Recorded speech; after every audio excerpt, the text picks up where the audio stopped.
To grow taller, he stuck needles into his thighs every day, and he did it for a full 10 years. But you would never believe that this frail boy born with dwarfism would one day become a legendary soccer star admired by the whole world. He is Lionel Messi, and this soccer genius had a heartbreaking childhood. Messi was much smaller than kids his age. As a kid, he often went with his grandma to watch soccer games. That made him fall deeply in love with soccer. Then one day before a game started, one of the players still hadn't shown up. Seeing the coach in a panic, Messi quietly told his grandma, Abuela, ¿puedo jugar yo? ¿Quieres jugar?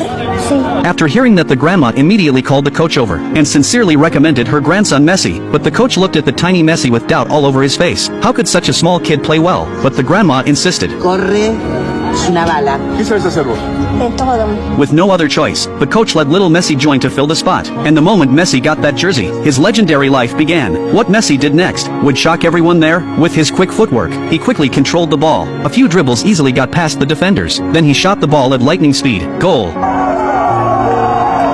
Little Messi instantly became the center of attention. Everyone was stunned by the small kid's talent. The coach even asked the grandma to bring Messi here every day to train. No one there at that moment could have imagined that the name Lionel Messi would soon echo around the world. And every time he scored, he would point his finger at the sky, because every win from Messi was telling the grandma, who always believed in him, that he made it. It's safe to say without his grandma there would be no Messi today. She was the guiding light of Messi's career. When everyone else doubted the tiny Messi, only his grandma gently yet firmly encouraged him. Vas a ser el mejor jugador del mundo. And Messi didn't let her down. No matter where he went, he was always kicking a ball. If there was no ball, he stuffed paper into a bag, then kicked that. He practiced with cloth balls, trash bags, soda cans, anything. His love for soccer even surpassed his love for life. What Messi looked forward to the most was playing soccer with his classmates after class. With his natural talent and hard work, Messi soon dominated the field. Whichever team he joined, that team would always win. But one day before an important match, Messi accidentally locked himself in the bathroom. He banged on the door, but no one responded. The match was about to start, so Messi had to break the window and crawl out. He sprinted all the way to the field. When he finally got there were only 20 minutes left in the game, and his team was down 0-2. The coach quickly sent Messi in, and the moment Messi stepped onto the field, everything changed. He turned the game around all by himself, and led the team to victory. But even though Messi was amazing at real soccer, he was always bad at soccer video games. Still, even when he played badly, he never skipped the pre-game ritual. Before every match, he and his friends would put on their favorite team jerseys. Messi always picked number 10 from FC Barcelona, and back then Messi never imagined that number 10 would one day be his own number. That would follow him through countless moments of glory. Everyone thought Messi's road to glory would keep going smoothly, but a checkup nearly ended his career. Messi's slow growth finally caught his parents' attention. They took him to the hospital, and the diagnosis hit like a thunderbolt. Messi had growth hormone deficiency, also known as dwarfism. His parents were worried sick,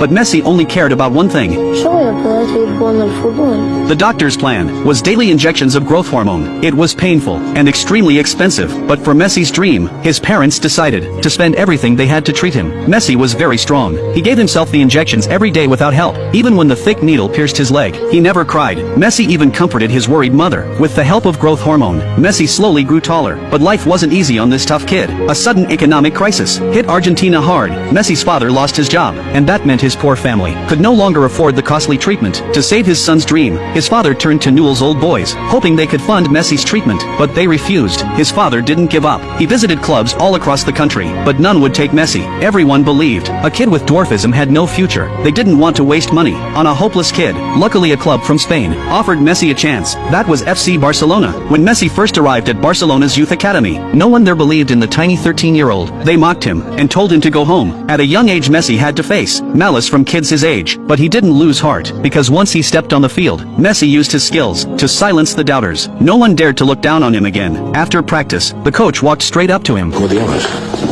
Messi.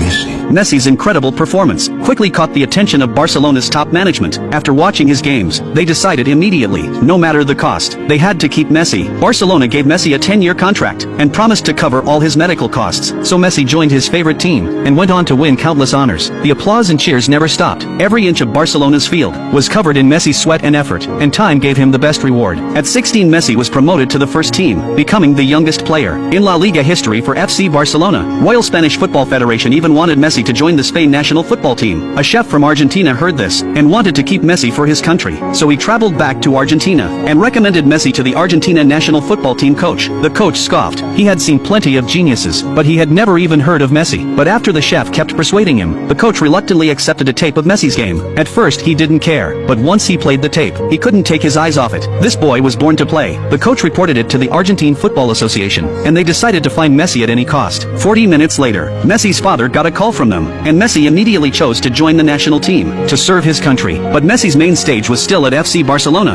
Barcelona was full of stars back then. Even though Messi was gifted, he was still just a rookie. But the veteran players liked him. They treated him like a little brother. Here, Messi met the most important friend of his life, Ronaldinho. Ronaldinho took great care of Messi, and they became close friends. Messi's first goal at FC Barcelona was passed to him by Ronaldinho. He lobbed the ball. It flew over the goalkeeper's head. After scoring, Ronaldinho ran over and carried Messi on his back. That classic scene became a treasured memory for many fans. Ronaldinho was both a friend and a mentor, and under the protection of his teammates, Messi quickly grew. He became a key player for Barcelona. Then Messi stood out in match after match, and his name spread through the soccer world. Everyone knew Barcelona had a new star. After Ronaldinho left, Messi became the new core of the team. At only 21, he was already shining on the world stage. That was when the Messi and Cristiano Ronaldo era began. For the next 10 years, Messi led FC Barcelona to victory again and again. He broke countless records. Hat tricks were routine for him. By 2021, Messi had won 7 Ballon d'Or, 6 the best FIFA men's player, 6 European Golden Shoe, and 8 La Liga top scorer awards. These trophies marked his legend. Messi became the undisputed king of soccer. In 2021 at 34, Messi played for Argentina national football team, and led them to win the Copa America. In 2022, Messi again led Argentina to win the CONMEBOL UEFA Cup of Champions. But deep down, this prodigy always had one regret: the FIFA World Cup trophy that always slipped away. In the summer of 2014, Messi led Argentina all the way to the final, against the Germany national football team. It was Argentina's first FIFA World Cup final since 1978. Both sides were evenly matched, and stayed 0-0 through 90 minutes. Germany subbed in 2 new players in overtime. In the 113th minute, Mario Götze suddenly sped up from the left and sent the ball into the box. He controlled it with his chest, then volleyed while falling. The ball slipped past the goalie and into the far corner. Argentina lost to Germany by 1 goal, and took second place. At the ceremony, Messi stared at the World Cup. That image became a lasting heartbreak for Argentina fans. In the 2018 FIFA World Cup,